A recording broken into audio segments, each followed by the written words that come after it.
وصحبه وسلم وبعد فسلام الله عليكم ورحمته وبركاته. إخوتي في العقيدة waxaan isku dayeynaa galabta inaynu xoogaa isaga tilmaamno intii alla inaga garadsiiyo subxaanahu wa tacaala mowduuc ku saabsan khuluqul muslim ama akhlaaqda dhaqanka qofka muslimka ayuu leeyahay. akhlaaqdu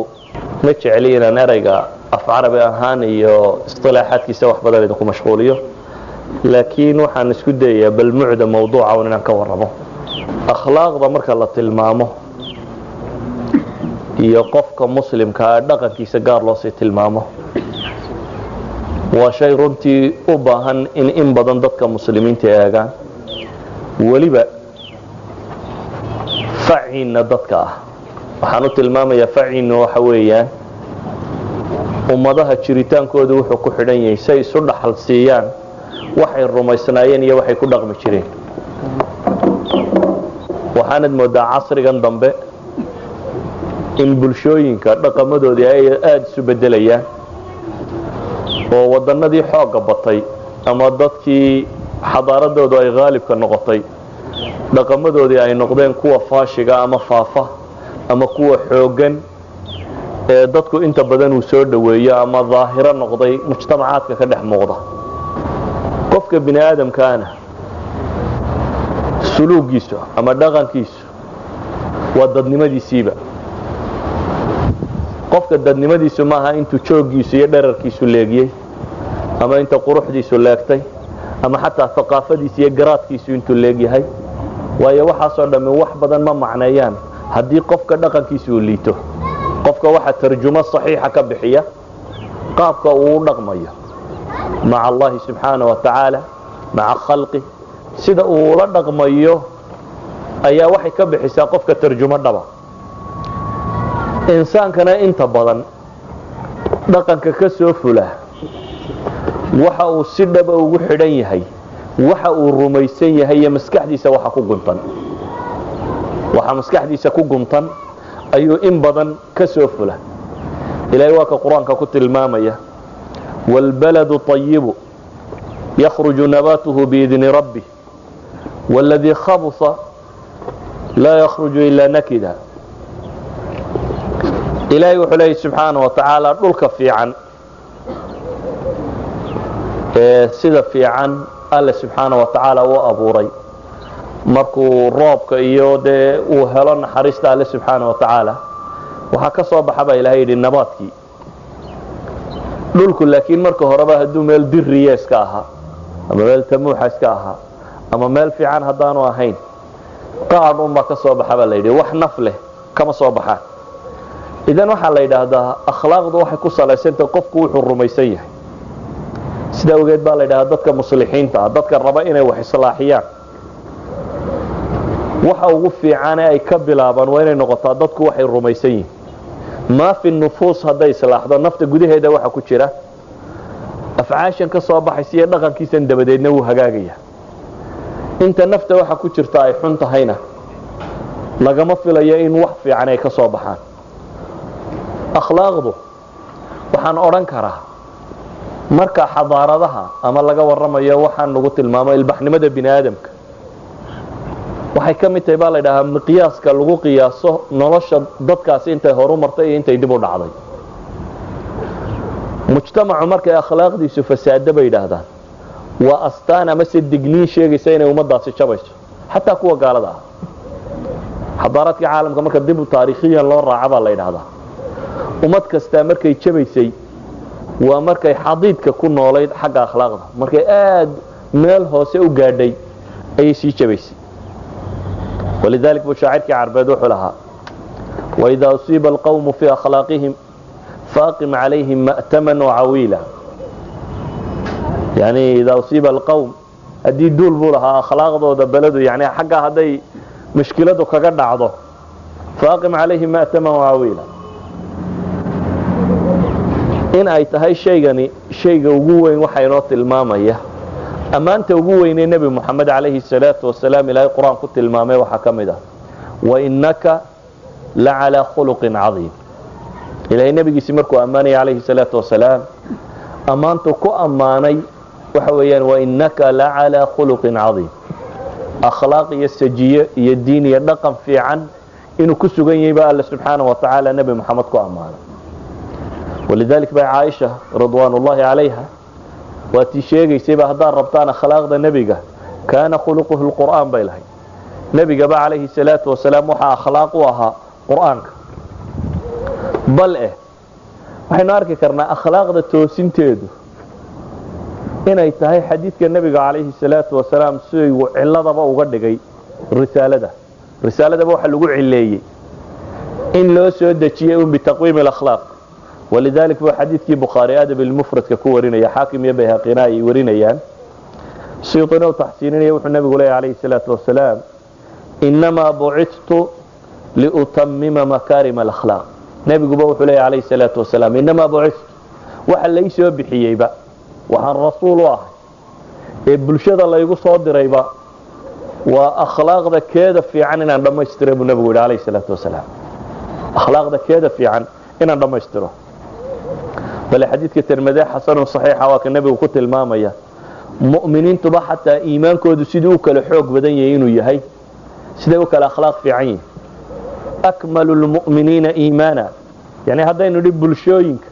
noloshoodu fiicnidooda iyo xumaheedu halkay joogto miqyaas waxaa ka mida wax lagu qiyaaso akhlaaqda waxaan leenahay xataa iimaanka dadka ku jira maqaayista lagu qiyaaso waxaa ka mid ah akhlaaqda ka soo fushaa inta ay leegtay si awgeed buu nebigu wuxuu leeyahay akmalu lmu'miniina iimaanan dadka mu'miniinta ah waxaa iimaankiisu ugu dhammaystiran yahay ama waxaa iimaankiisu ugu xoog badan yahay axsanuhum khuluqa buu nebigu yidhi kooda ugu dhaqanka fiican leh iimaan weyniduba waxay ku salaysan tahay maxay dhaqan fiicni bale nebigu calayhi salaatu wasalaam xadiidka imaamu muslim warinayo waxa uu ku sharxay wanaagaba waxa la yidhahaa albir waa kelima jaamica kulansata waxa wanaagga loo yaqaano o dhan waxa uu nebigu ku sheegay calayhi salaatu wasalaam wanaagba waxa la yidhahdaa albiru xusnu lkhuluq birigu buu nebigu yidhi calayhi salaatu wasalaam waa fiicnida akhlaaqda akhlaaqdu intay fiican tahay ayuunbuu fiican yahay waxaan leenahay marka akhlaaqdu waa shay qiimo aada u badan ku leh miisaanka islaamiga waa shay qiimo aada badan ku leh bulshooyinka iyo mujtamacaadku qaabkay u noolyihin iyo qaab dhaqankooda waa shay qiimo aada u badan ku leh fardiga iyo dadnimadiisa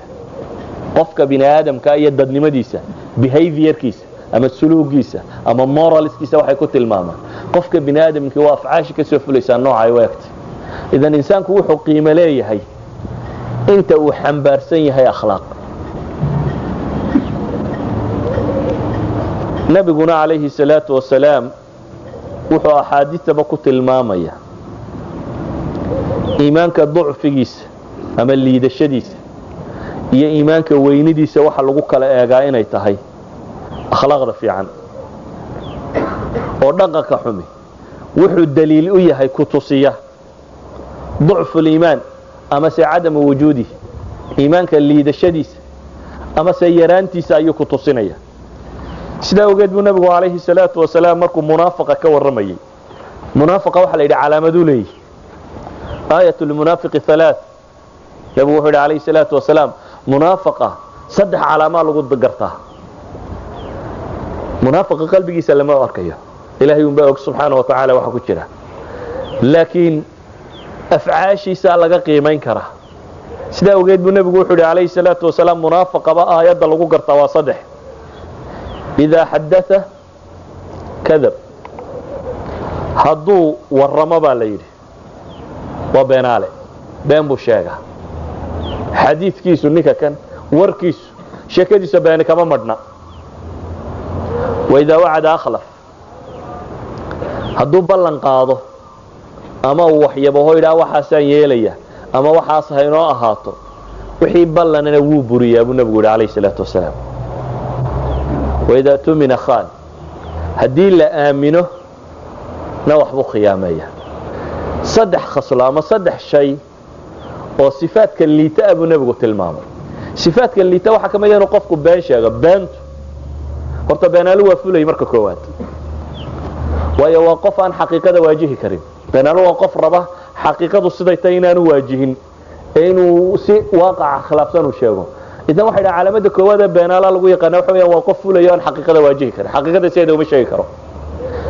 qofkuna kuma haboona fulanimadu waa waaqaco uu ka ban sheegayo nabigu calayhi salaatu wasalaam iimaankii markaa wuxuu calaamad uga nifaaqi waxa calaamad looga dhigay inuu beenaalay bal quraanka ilaahay muxuu ku tilmaamaya inma yaftari alkadhib alladina la yu'minun billahi inma yaftari alkadhib beenta wuxuu ba abuuraba la yiri kuwa aan iimaanka lahayn idan qofku inuu been sheega waxay doontaa ka qadhaadaato qofka muslimka waxa lagu yaqaan inuu run sheego inuu xaqaa'iqda sidooda u tilmaamo taasa dadnimadiisu ay ku jirtaa qofnimadiisu ay ku jirtaa raganimadiisu ay ku jirtaa shajaacadiisu iyo geesinimadu ay ku jirtaa yani dadka ducafada waxa lagu yaqaanaa inay isku dayaan xaqiiqada inay ka baxsadaan hatta in badan kuwan qaad iyo khamro iyo waxa kani waxay jecel yihiin inay noloshaba is dhaafiyaan yani xaqaa'iqda noloshu diiday qofkan inuu waajaho saasi daraadeed wuxuu doonayaa mahrab meel uu cararo ولذلك سخردان iyo waxaan la sameeyo dhan inta ugu badan la qaar waxa ku kalifta inaanu xaqiiqada waajihin awgeed nabigu khasalada labaad uu ku sheegay waxa weeyaan waa qof aan ballan lahayn wixii tagay baan buu ka sheegay waxa soo socday uu ballan qaado ama mustaqbalka sidoo arkayaana iyana waa la nooc haduu ballan qaado baa la yiri waxa xiga waxa weeyaan inuu khilaafo shayga saddexaad ee nabigu ku tilmaamay calayhi salaatu wasalaamna waxa weeyaan inaanu ahayn qof wax lagu aamini karo mas'uuliyad qof qaadi kara amaanadu waa shay aad u weyn inuu qofku qaado mas'uuliyad ah wixii loo dhiibay waxay doontaa sir ha noqoto hanti ha noqoto maamul ha noqoto wuxuu doonaba ha noqdo shayga lagu aaminay shay macnaawiyana uu noqon karaa shay maadiyana uu noqon karaa waa qof aan xambaari karin ama sidi karin ama ilaalin karin amaanada loo dhiibay intuu doonaba ha leekaaday oo khiyaanadu waa wax liita غشka iyo tuugada iyo waxan oo dhimo nooc min al-khiyaano khiyaanadu waa wax aad u liita wana min calaamati saacaba nabigu calayhi salaatu wasalaam wuxuu yiri yani wuxuu tilmaamaya saacadu markay iman doonto waxyaabo caan ka noqon doona waxa kamid ah in la yiraahdo reer banu fulaan yani qof aamina mujtamac muslim ma yahayn hebel uun la tilmaamo qof aamina mujtamac dhan laga dhex tilmaamo laakiin waxa mujtamac muslimkii asliyan inuu amaanada ku sifoobo bal xadiidka kale saxiix muslim ku yaal waa kii nabigu ku tilmaamayay afar qofka isugu wada timaada buu nabigu yiri kaas waa munaafiq dhaba bi afar ay kugu wada xaadirto oo afartaas sifada ku wada sifowdo waa munaafiq khaalis buu yiri qofka qayb kamid ay ku sifowdana nifaaq amali qayb kamid ay ku sifowday nabigu calayhi salaatu wasalaam wuxuu sheegay dhowr kan shay aynu tilmaamnay qaar kamid ah idha hadatha kadab wa idha aahada ghadar وإذا وعد أخلف وإذا خاصم فجر النبي الشيخ عليه الصلاة والسلام ورك إنه بينتك الشيخ بلن كان إنه بريه هدو عهدي قالنا إنه عهدي خيامك سمعيه هدو مرمنة يان لقى بعدين سيدوا لي إنه فجور كودعه مرن وخصلان ونكسنين بمركه فالنبي عليه الصلاة والسلام وحشيخ قفك muranka iskaga taga walaw xaqna ha ahaade in bayt jannada uu helayo yani muranku ma fiicna muranku waa qof raba un dadka inuu jabiyo way markaad murmayso hebel iyo ka roonana jabiyo un batilada ka xog bado wa hubbil buruz waa qof raba inuu dadka ka kor noqdo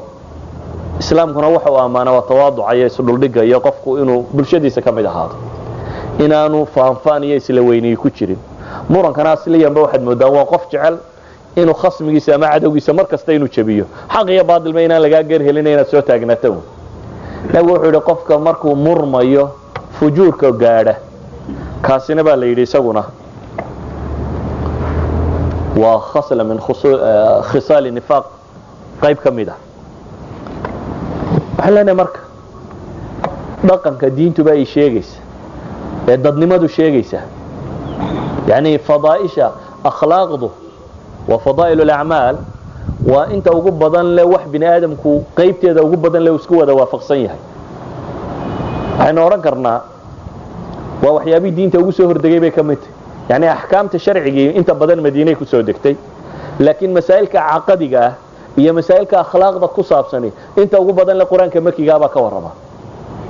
yani usul ila akhlaaq inta ugu badan leh waxa ka warrama maxay quraanka makiga ah waayo dadnima la foom garinayay qof baa la sameeyay qofkuna aqeedo qalbiga degta iyo dhaqan ka soo fula weeyaan waxaad ka garan kartaa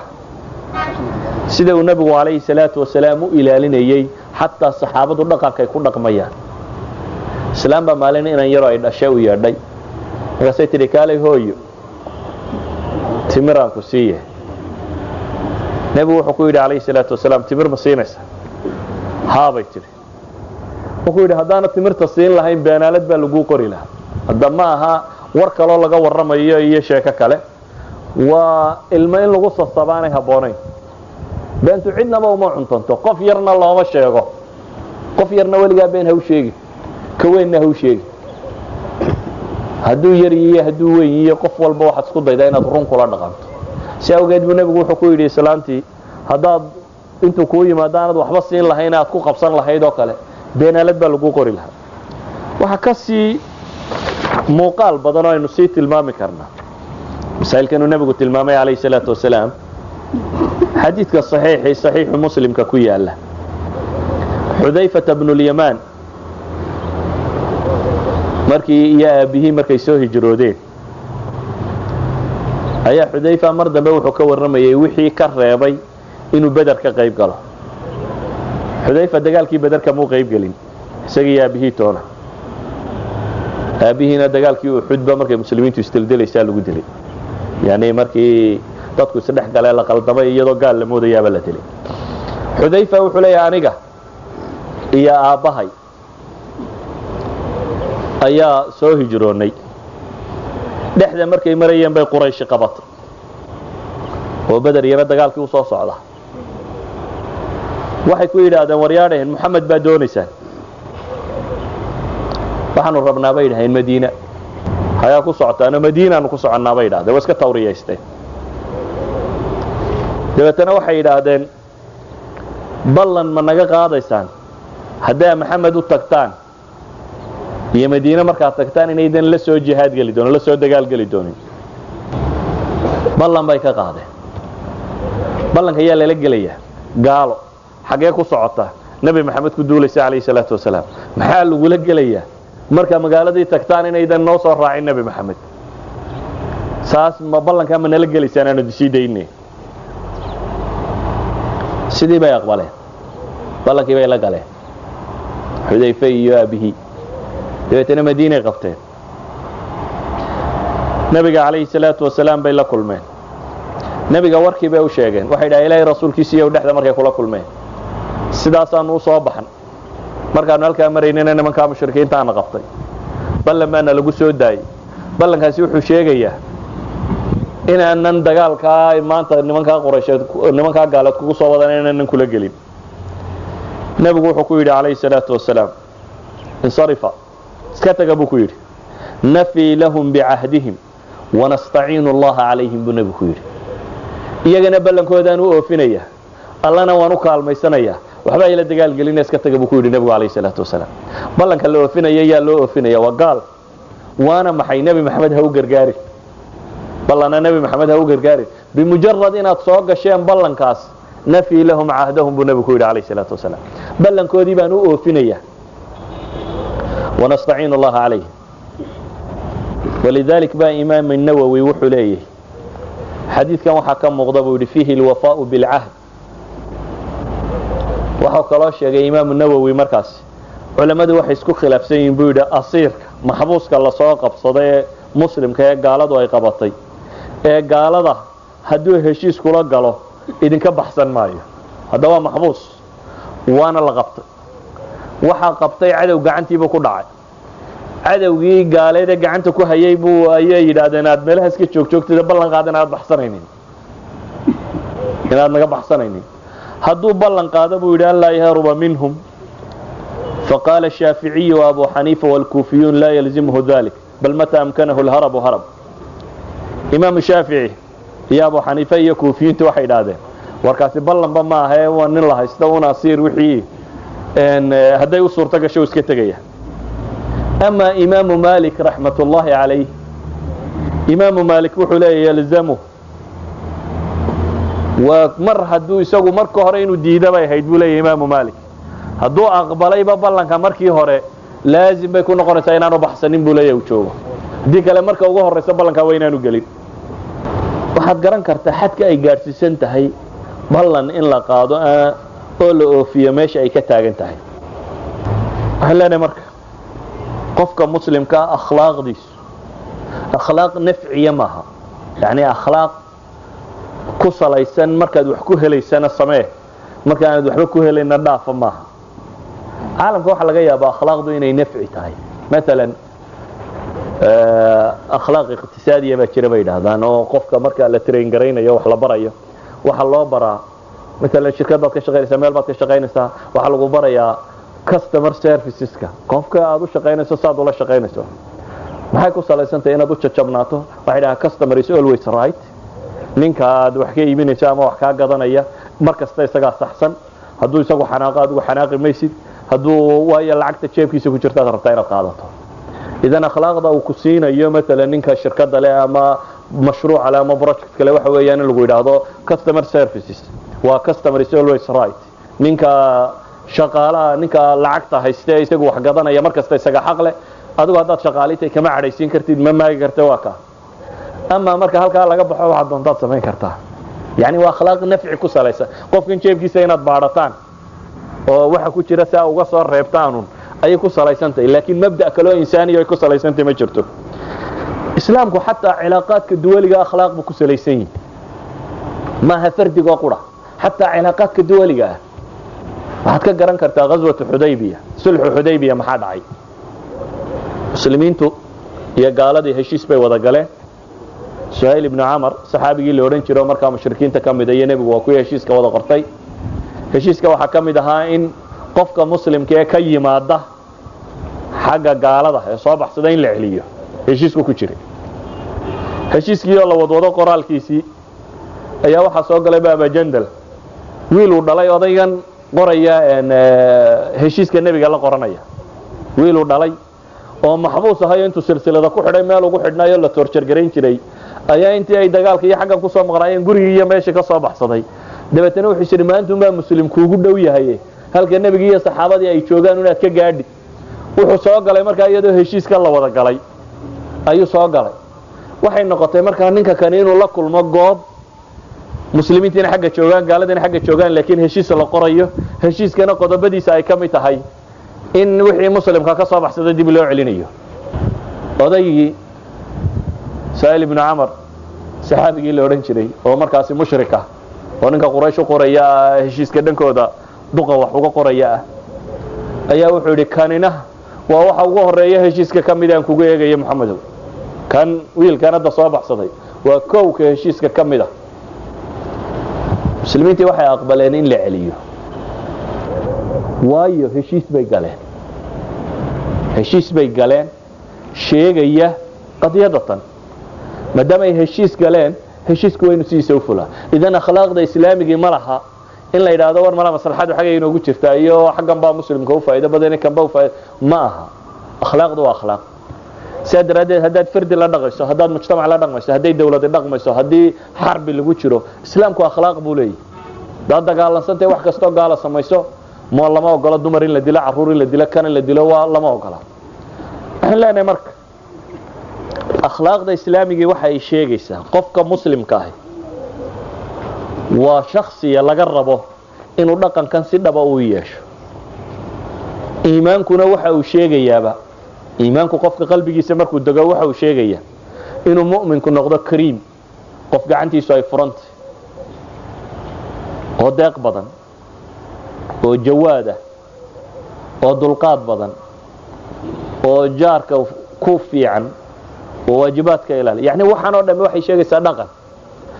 akhlaaqiyadku badna waa طبعي bay yidhaahdeen ama sijiye rasmiya qofku uu leeyahay waxyaabaha qaarkoodna waxay u baahan yihiin iktisaab inuu qofku kasbado maalan wax waloo nolosha ka mid ah wax la bartaana waa jiraan wax loo dhashaana waa jiraan qofku maalan dulqaadka wuu dhalan karaa marka hore dadku uu kala dul badan yahay laakiin haddana waa wax la barto oo la baran karo in naftaada aad controli karto oo ilaalin kartid waan cadhoodo dhiishiyo dherigaba waan jabiyey maaha wax ka soconaya qofku inuu aqbalo isagoo cadhaysan haddana inuu nafta ilaalin karo walidaalika buu nabigu calayhi salaatu wasalaam wuxuu yidhi xoogga maxaa u taqaaniin dee waa ninkaan dhinaciisa dhulka la dhigin bay yidhaahdeen ninka xoogga badan le waa kee baa la yidhi waxay dee iyagu u arkayeen fasirkooda wuxuu ahaa ninka xoogga badan le waa ninka rag markay isgalaan aan dhinaciisa dhulka la dhigin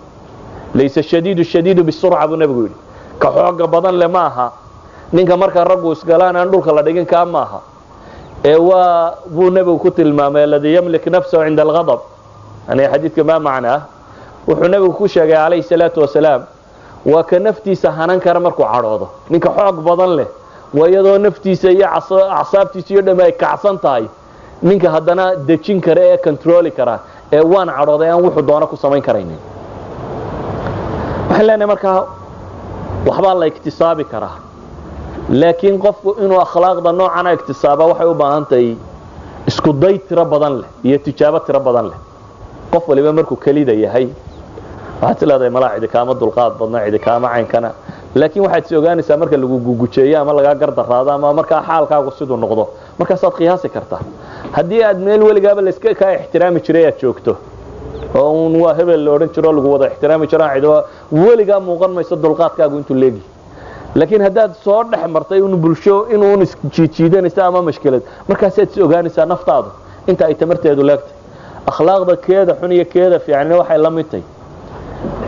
qofka bini aadamkii sida uu kala deganaanshiyo badan yahay ama dabcigiisa ilaahay subxaana wa tacaala uu abuuray waxay la mid tahay uskaga marada kaaga dhaca mid waxaa laga yaabaa markiiba markaad maydho inay maraduba caddaan noqoto nadiif midna waxaa laga yaabaa inaanu 2-3 goor marka la maydho inuu ka bao mid waxaa laga yaabaa inuu maradaba la gaboobo baryaro beri kaaga dhacday inay marada la gabowdo laakiin inay sii khafiifto una sii khafiifto una sii khafiifto una sii khafiifto waa saasoo kale bay dhahay nafta bini aadamka haddaad mujaahadatu nafsi samayso oo aad isku daydo nafta inaad kibir jabiso oo aad tawaaduca barto oo aad barto inay islaamnimadeeda tabaqdo oo aad kibirka iyo fakriga iyo isla weynida iyo waxa kanoo dhan ka ilaaliso waa laga yaabaa naftaadu inaanay aad u adkayn laakiin si aad ugu wado xad baad gaadhsiin kartaa ay noqon karto wax loo dul qaadan karo waxa ka soo hadha waxaan leenahay marka iimaanku astaamihiisa rasmiga ahi waxa weeyaan waa dhaqan akhlaaq baa astaan rasmiya waa ولذلك مثلا النبي وحده المامي من كان يؤمن بالله واليوم الآخر فلا يؤذي جاره من كان يؤمن بالله واليوم الآخر فليصمت من كان يؤمن بالله واليوم الآخر فليكن ضيره من كان يؤمن بالله امس با حديث ركتن عين كشيغيا او النبي قال عليه الصلاه والسلام قفك الهي iyo maalinta qiyaamada rumaysan yani qofka iimaan qalbigiisu degan yahay yujarkiisa dhibi qofka qalbigiisu iimaan u degan yahay ha karaameeyo dayfkiisa iyo martidiisa iyo cidda u timaada qofka qalbigiisa iimaan u degan yahay carabkiisa afxumada iyo waxa kan ha ka ilaaliyo bal waxa arki kartaan isagoo ilaahay quraanka kule maxay yaa ayyuha alladina aamanu la yaskhar qawmun min qawm asa an yakunu khayran minhum wala nisaa'un min nisaa' asa an yakunna khayran minhun wala talmizu anfusakum wala tanabazu bil alqab بئس الاسم الفسوق بعد الإيمان ومن لم يتب فأولئك هم الظالمون يا أيها الذين آمنوا اجتنبوا كثيرا من الظن إن بعض الظن إثم ولا تجسسوا ولا يغتب بعضكم بعضا أيحب أحدكم أن يأكل لحم أخيه ميتا فكرهتموه واتقوا الله إن الله تواب رحيم آيات كاسترة بدل سورة الحجرات لما أنت يتبع أخلاق بيسيدها والصورة بينهدنا الأدب كورنته الأدب مع الله مع الرسول مع المؤمنين إلهي وحينات المام يكوى إيمانك لقاها ليو بدكين بدك كليو حقيري وحلقا يابا كوانا حقيري سانا ما كوشيس جيسي سان بين يدك خير بدنيا مجتمع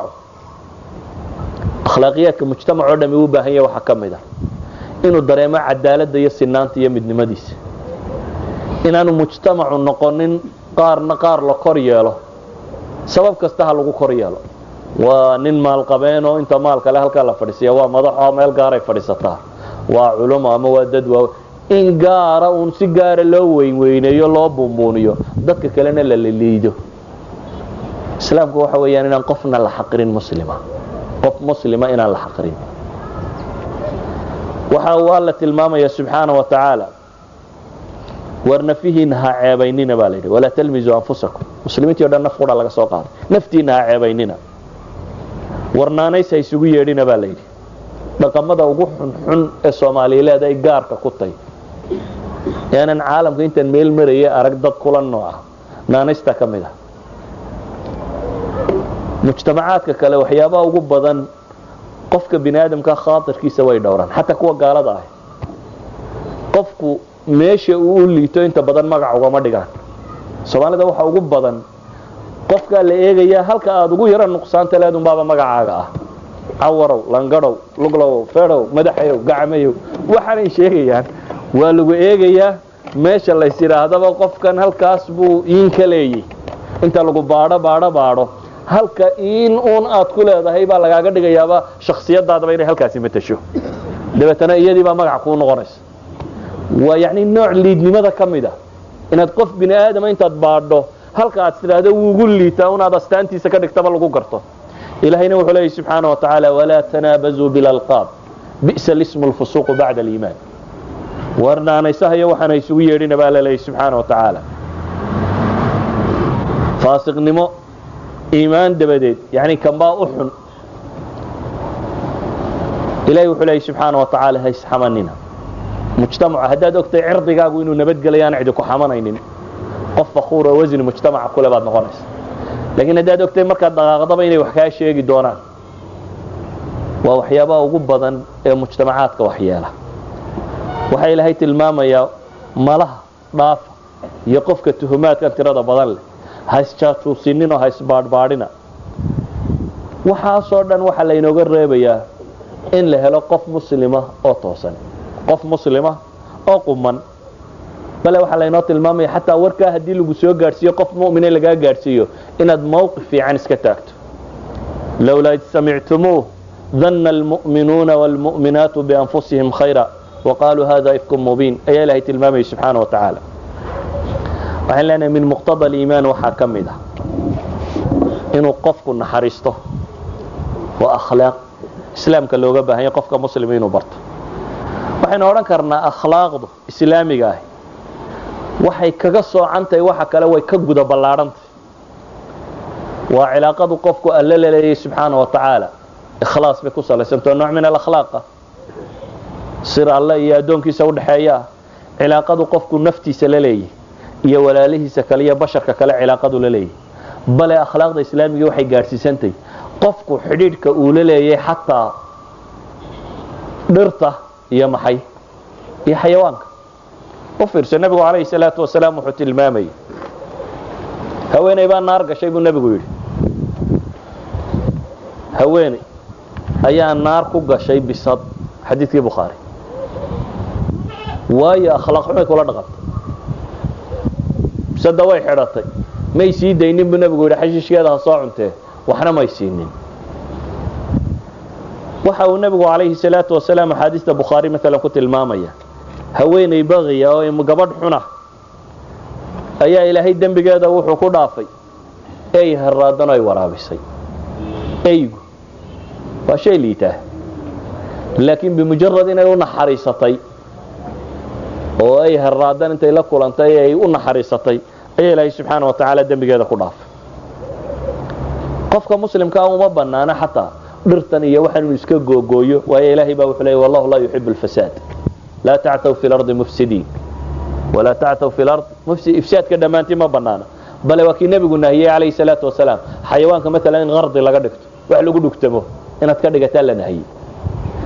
akhlaaqdu waa qaabuu qofka mu'minkii u dhaqmo bale wuxuu nebigu tilmaamay xataa haddaa wax gowracaysaan in qaab akhlaaqi ku jirto loo gowraco haddaa wax dilaysaan qaab akhlaaqi ku jirto in loo dilo waa gowraco naftii naftaba waad ka jaraysaa waxa kanaad gowracayso laakiin adoo nafta ka jaraya waxa lagu yiri usluub la dhaqan maxay mididaada ayuu arkin baa lagu yiri midida soo soofayso iyadoo afle la kaale marqura si fiican u mari kullu dalik waa naxariisaadu naxariisanaysa maxay neefkan inuu si fiican u samaysmo xilana akhlaaqdu qofkuba waxaan qofka la yiraahdaa iyo waxa bulshada la yiraahdaa muwaaziniinta ugu waaweyn ee la saari karo ee lagu tilmaami karaa waa akhlaaq sida ogeed baa waxaan leenahay xataa ilaahay subxaanahu wa ta'ala quraanka markuu inooga warramayo cibaadaadka ugu waaweyn ee islaamka la ina faray waxyaabaha quraanku inoo tilmaamayo waxa kamid ah cibaadaadka badanta laga leeyahay hadafka dunawiga ka aakhiraha dambeeyo ahdaafta dunawiga cibaadada laga leeyahay inay kamid tahay akhlaaqda inay fiicnaysiiso mesela salaad waa cibaadaadka ugu waaweyn ee qofka muslimka saaran waana cibaadada uu nabigu ku tilmaamay aakhiro markuu soo taagana waa shayga ugu horeeya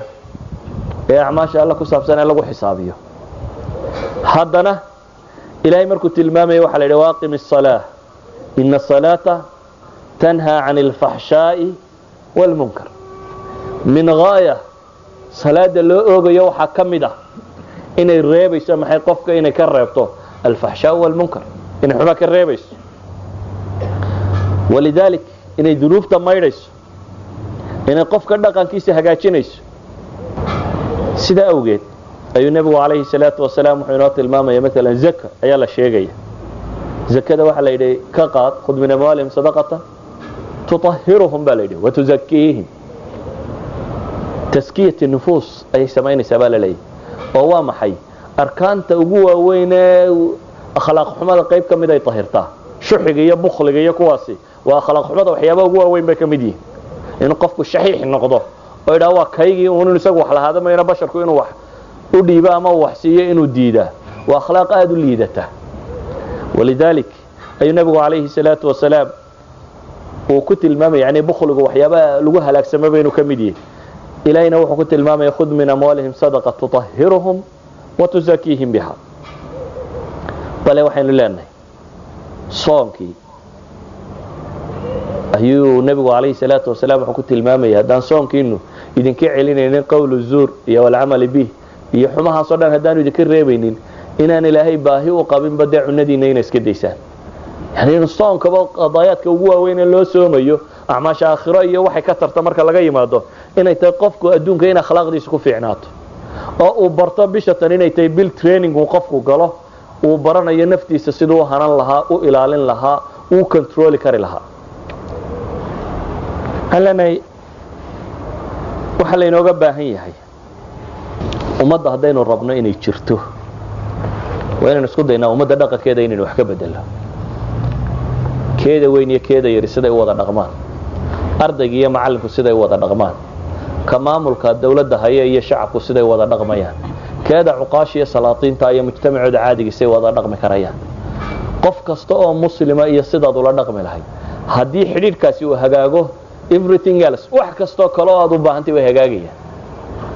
waayo mujtamacu hadduu noqdo mujtamac waxay gaaladu homogeneous ku tilmaamaan yani mujtamac dhan u wada jeeda hadduu noqdo oo qiyamku uu haysto dhaqanka uu haysto qaabku u fakaraya ay mid tahay midnimada waa waxa ugu weyn ee umamku ay hore ugu socdaan akhlaaqiyadku waxay u baahan yihiin dadka muslimiinta inay soo nooleeyaan waxaan oran karnaa islaamnimaduba waagii hore waxa ay ku faaftay ee waliba dunida ay ugu faaftay si ay ku tilmaamaan qolada taariikhda qoraya waxay yiraahdeen the explosion of Islam bay yiraahdaan al-infijar qaraxi islaamka bay yiraahdaan yani taariikhda marka la eegayo waxa la eegaa basharku imisuu faafi kara dawladii waqti intee lag bay ku qaadataa inay caalam dhan ka taliso ama dunida sanawaad boqolaal sanadood bay soo qaataan muslimiintuna waxoogaagii uu nabigu Madiina joogay ee uu dawladda islaamiga dhisay intii ka horeysay Maka la joogay afraadda muslimiinta la dhisay Maka afraad baa la dhisay koox yar oo aad u tiraya Madiinana waxa lagu kaweemay dawladda islaamiga ahay kadibna waxa bilaabmay futuuxaadkii islaamiga ah sanadkii 12aad ee hijriyada waxay bilaabeen muslimiintu inay labadii dawladood ee dunida ugu waaweynaa weerar la galaan sanadkii 14 iyo 15 hijriyadana labadii dawladood ee dunida ugu waaweynaa intoodii ugu weynayd bay jabiyeen walana waxay ka qabsadeen maxay Sham iyo Masar iyo intan oo dhan Persiana waxay jabiyeenba ilaa ay caasimadoodii bay galeen Madaina waxay noqdeen quwwa caalamiya laakiin waxa leenahay intay xoog ku faafeen waxa ka badnayd markastaba inta ay akhlaaq iyo dhaqan ku faafeen caalamka muslimiintii qabsatay oo dhan waxa la yiraahdaa ahaan waa waxaan 10 milyan gaadhaynin kala iskuba wada daro buqacdaba wixii ku noolaa haddana caalam dhan bay qabsadeen caalamka bad idiloo kamida waxay ku furteen dhaqan iyo akhlaaq maanta dawladda muslimiinta ugu tirada badan leh xuduudan yaray juqraafiga ee gaaladu samaysatay dawlad ku jirta oo muslima Indonesia ugu badan tirada ugu badan waa Indonesia jihaad iyo dagaal toona lama tagin waxa tagay niman tujaara baa la yiraahdaa dhaqankii nimankan laga arkay ayaa lagu islaamay wadanada inta leeg diin waxa gaarsiiyay dhaqankii dadka kan ay lahaayeen waxaan leenahay labadii dawladood ee waaweynaa ee dunida waxay ku jabiyeen ee koowaad wuxuu ahaa akhlaaq markay la macaamilayaan marka ay la dagaalamayaan qaab walba dhaqan bay kala haayeen akhlaaqiyad toosan oo quman ay kala haayeen ilaa ay xad bay gaadhay marka umamka waa la jabin karaa xagga xoogga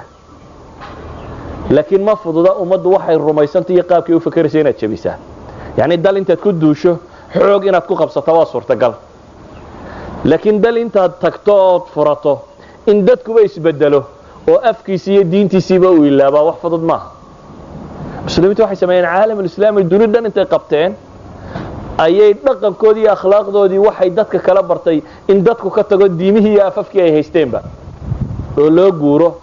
dholal badan maanta af Carabi laga hadlo af Carabi lagu hadli jiray luqad ka gedisan baa la lahaa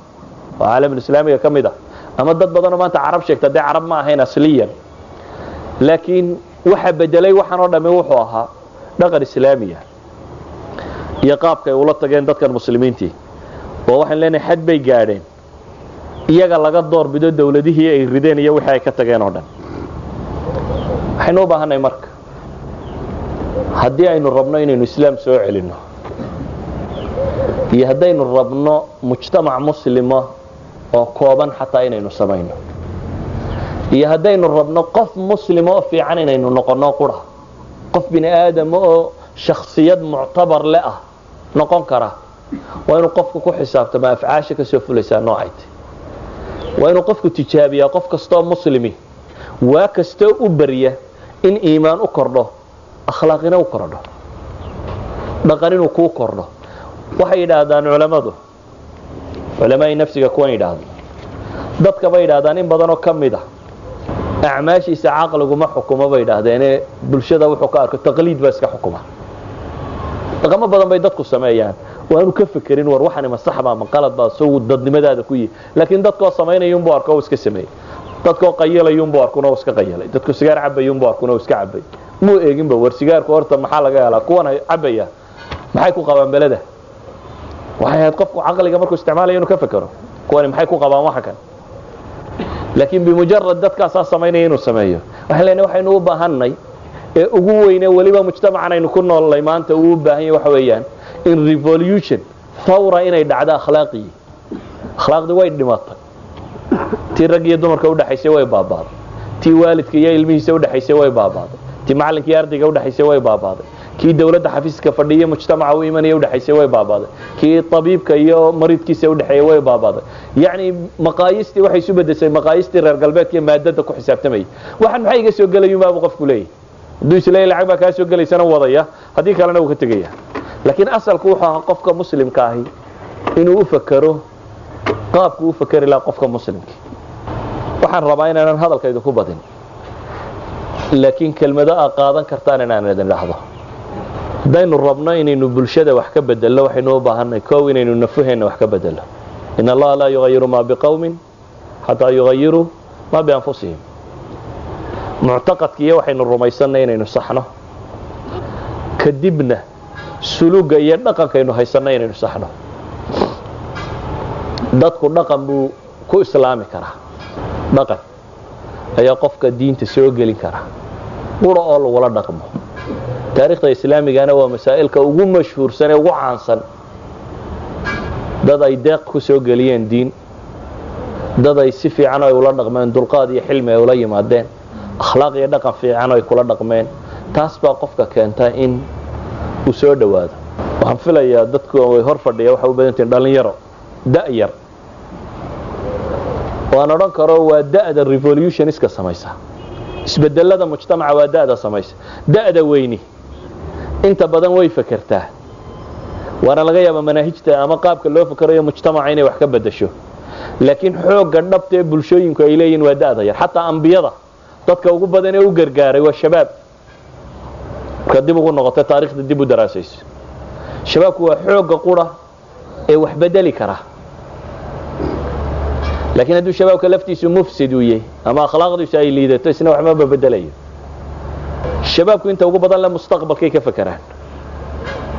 iskuulka waa gashaan dabeetana waxaa laga fakaraa jaamacaadka marka la gelayo waxaa lagu qiimeeyaa uun marketka suuqa soo kuma egtaan yani jaamacadda maxaa chemistry nin chemistrynimo u doonaya miyuu jiraa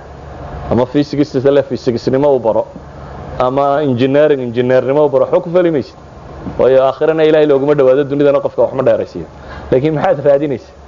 waxa ugu badan ay dadku raadiyaan waa lacag dad suuqa soo egto is tidhaahdo accountingka aada u fiican accounting baad berri arkaysaa dadkao dhan oo wada baranaya haddii suuqa lasoo yaro maroo la arko iyadoo computer science uu xoogaa ka jiro berrito waxaad arkaysaa iyadoo booming uu yahay suuqa computerku da'da yari markaa inta badan mustaqbalkay aad uga fikirtaa hadhan laa mustaqbalka ka fikiraysaan ha noqdo dadnimadiina inaad qof muslima oo toosan noqoto kaas baa waxa ugu fiican in laga fikiro waa inuu qofku u fikiraa hantida ugu badan ee qofku haystaa waa dadnimadiisa hantidu lacagta maaha lacagta waxba ma kordhiso badan waxa ugu badan ay kordhisaa waa calool bay dhergisaa mara la huwadana way keentaa intaasay keentaa waxba kale ma keento laakiin waxa rasmiga ee qofka matala shakhsiyadiisa rasmiga ah waa dhaqankiisa iyo akhlaaqdiisa waxay qofka inay warwar ku hayso markaa xaafadan haddaan dego waa xaafad dhalinteedu ay akhlaaq xunto akhlaaqda kaaga xumaanaysa iskuulka inaad uga bedelato daraaddeed in ardadiisu ay qaar liita yihiin iskuulka inaad u tagto daraaddeed inay dad fiicani joogaan waayo waxaad ilaalinaysaa hantidaadii ma guuraanka ahayd saaxiibkaaga inaad eegto hadduu habaarqaba sigaar cabaya ama qaad cunaya ama mushkilad kale haddaanad islahayn waad ka jari karaysaa inaad iskaga tagto waayo hantidaadii ma guuraanka ahayd buu khatar ku yahay yacni harwada aad u baahantahay inaad ilaalisaa waa harwada ah dhaqankaaga iyo akhlaaqda iyo iimaankaaga inay kuu noqdaan hantida ugu weyna aad isleedahay ilaali ee salaynaysa degaankaagu halkuu noqonayo ee aad ku salaynayso dadka aad raacayso ee aad ku salaynayso bulshada qaabka aad ula dhaqmayso waa hanti runtii aada u qaaliya laakiin qalla ay yartay dadka inta ka fikirta hantidaas siduu u ilaashan lahaa iyo siduu u dhowri lahaa iyo siduu mujtamaca kale ugu gudbin lahaa kelmadeyda waxaan kusoo koobaya marka islaamnimadu yay af inaga noqonin yaa ayuha aladiina aamanuu lima taquuluuna maa laa tafcaluun kabura maqtan cinda allahi an taquluu maa laa tafcaluun ilahay baa wuxuu leey ya ayuha aladiina aamanuu lima taquuluun maa laa tafcaluun war maxaa u odhanaysaa waxaydan samaynaya laa ilaaha ila allahu markaad tidhaahdo dee wixii ay lahaydna waa lagaa rabaa laa ilaaha ila allah muxamadun rasuulu llah waxay lahaydna waa lagaa rabaa kelmadayda waxay ku koobantahay marka bulshada maanta joogta waxaa laga yaabaa dad badani had iyo goor isbedelka inay ka egaan madaxweynihii ma tegey madaxweyne cusub ma la keenay baarlamaanka iyaa iska bedelay kuwaas in badan wax ma bedelaan bulshada waxaa bedele xooggan soo socdaa sida uu u fakero iyo siduu nolosha u arkayo iyo siduu wax u qiimaynayo xooggaasi hadduu nolosha aragti ka leeyahayna wuu bedeli karaa haddaan uu dee aragtidu ka leeyahay ay tahay wax cunna gaalada lafteeda waxay dhahaa maxay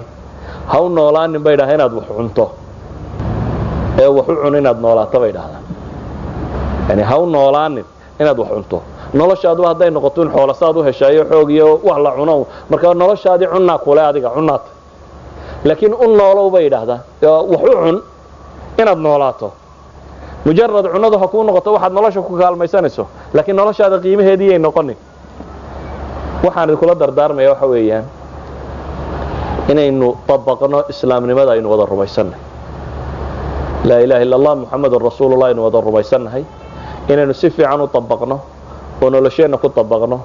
oo garanno cid waliba xaqa inugu leedahay iyo akhlaaqda laynooga baahan yahay aladab maca allah maca rasuulihi salawaatu ullahi wasalaamu calayh iyo maca annaasi ajmaciin waxaynu kula dhaqmi lahayn inaynu garanayno markaas bay suurtagal tahay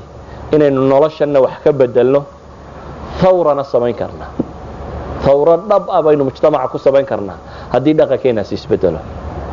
waayo maanta magaalada hadday soo galaan afar yaryar oo dhafoorada xiiran saa dambe waxaad arkaysaa nus yaryar oo kale ku daydo dhafoorada xiirtay socanka maaha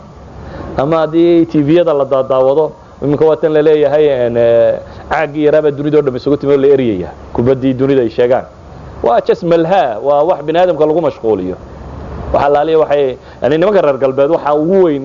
ee ay shabaabkooda iyo dadkooda ku hayaan ku mashquuliyaan waa laba shay waxa la yidhahdaa sportsku inta badan looma qasdiyo waxa laga yaabaa inaad tidhaahdo waa miyaanay ahayn jidhkoo la dhisayo jidhka si badan baa loo dhisi karaa laakiin kani waa malhaa isagu waa meel dadka lagu waalayo iyo bay yidhaahdaan music shaneeme iyo music iyo inta tan labada kooxoodbana waa drug dealers drugay cabaan inta ugu badan fanaan kastoo dunida ugu caansani waa ka ugu khabiidsan ku kastoo kubadda maqashaa Maradona waa maqlaysan inay raayeen Japan baa loo diiday darogada cabay daraadeed Japan oo dhan baa fiisay u diiday ala kulli xaal isku dar waa malhaaga mid kamid oo ku dhex jira hadday maanta shabaabku arkaan oo labada dhafoorba xidhan aroorta Maxamed magaalada ku arki doontaa dadkoo dhafoorada xiran waan isweydiinin warkan xirtay muxuu yahay maxaa se loo xirtay aan cid isweydiinaynin waxa la yiraahdaa intiina akhlaaq fiicnaataan tabaneeya casho kadib waxaan ogahay in Hargeysa wax badan iska bedeli doonaan hadaa intiina isku daydaan inaad dhaqanka muujisaan waayo ninkii xumaha waday wuxuu isku dayay inuu xumihiisii xagga sare soo saaro oo isku dayo inuu misaal umada u noqdo dadku ay ku dayan karaan ama dhafoor la xiray ha noqoto ama surwaal yaro lawga korkiisa laga goynay ha noqoto ama wixii la doonayaba ha noqotee wuxuu isku dayayaa inuu misaal u noqdo najm inuu noqdo umada ay ku dayato waay dadka fiican ay u noqon kari waayeen inay dadku waxay ku daydaan soo saaraan kelmadaydu waxay ku koobmaysaa waa risaala xambaarsantiin risaaladuna waa taa nabi maxamed leeyahay alayhi salaatu wasalaam inama bu'ithtu li utammima makarim al akhlaq idinkaana u shabaab iyo dhalinyaro xoog ba isku daya risaalada inay gudbisaan wallahu a'lam billahi tawfiq